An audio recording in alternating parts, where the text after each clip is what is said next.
నమస్కారం. GSK 75 TV న్యూస్‌కి స్వాగతం. ప్రజల కష్టాలు తీరనుంది.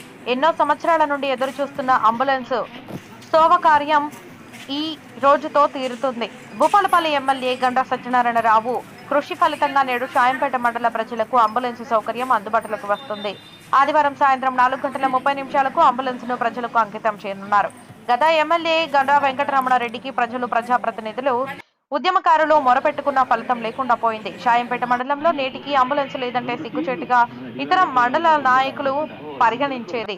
మండల ప్రజలైన గర్భిణీ స్త్రీలు, అనారోగ్యంతో బాధపడుతున్న రోగులు ఎమర్జెన్సీగా కావాలన్నా 108కు డయల్ చేస్తే ఇతర ప్రాంతం నుండి రావడంతో సమయం వృధా అయ్యేది. ఇప్పుడు అంబులెన్స్ సౌకర్యంతో ప్రజల కష్టాలు తగ్గించిన వరమవుతున్నారు. షాయంపేట మండలంపై చొరవ చూపి అంబులెన్స్ సౌకర్యం కల్పించినందుకు ప్రజలు మరియు జీఎస్కే 75 టీవీ ఎమ్మెల్యే గండ్ర సత్యనారాయణరావుకు కృతజ్ఞతలు తెలియజేస్తున్నాం.